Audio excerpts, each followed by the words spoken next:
Malawians nthawi ijafikanso yomwe makutu anu atakhale akuyabwa ndi mabodza anthu andale kufuna voti yanu mbali nayi atafumbata chilembwe. Koma ulendo uno zikhale zosiyana chifukwa ine ndabwera katswiri wa zandale kuti ndiunike ndi kufotokozerani kuti inu mudziwe zoonadi zenizeni ndi ziti.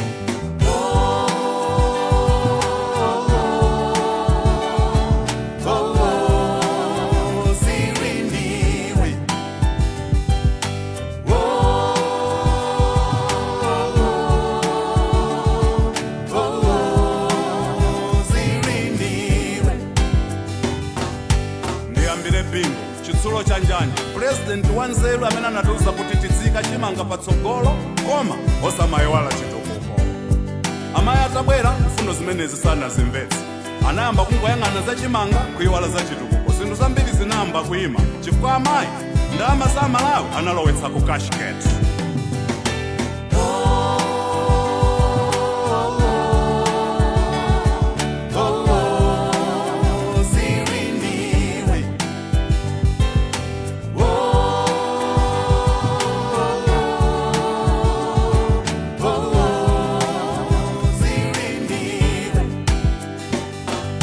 Amalawi tinaona kuti amayi aliphera ndipo tinatembenukira kwa adati poganiza kuti potanali mphake wa bingu mwina mwake zinsinsi za bingu akhozokhala akuzidziwa.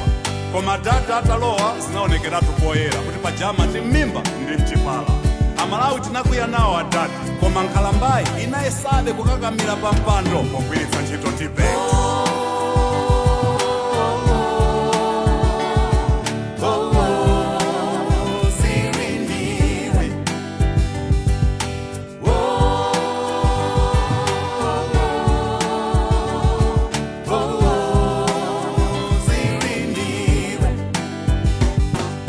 Amalawi tinakana adati tinakana Chisale chifukwa nzeru za adati zinali zachikale.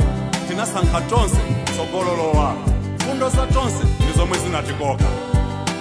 Fundo za tonse zinali zoti akonze zonse zimene anaononga adati ndi zomwe anaononga amayi, ndipo ananeneratu kuti pokonza zimenezi pakhala zowawa.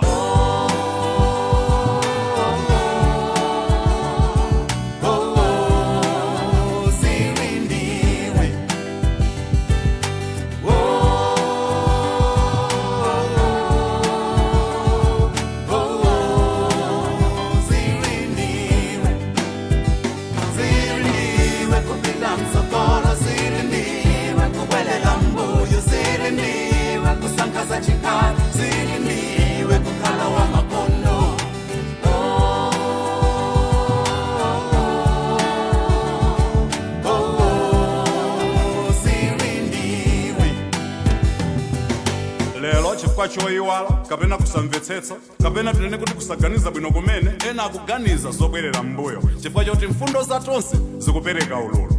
Mavuto azachuma apatsa ambiri mwayi kupezerapo polowera kuti tibwerere mbuyo.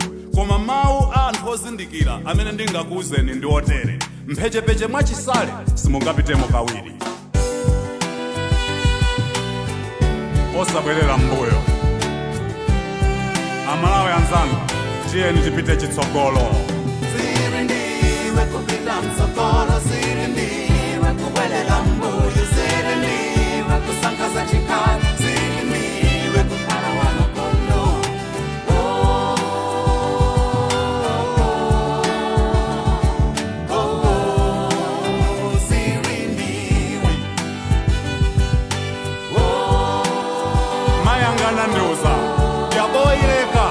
zokoma zili mtsogolo. Mphechepeche mwa Chisale simungapitemo Kawili.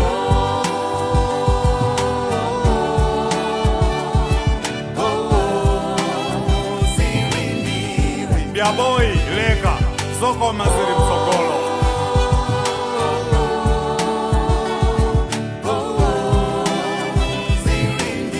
Mphechepeche mwa Chisale simungapitemo Kawili.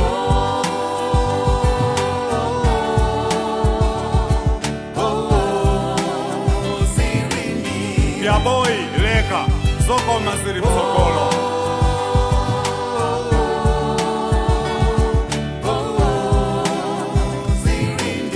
Mphechepeche mwa Chisale simungapitemo Kawili.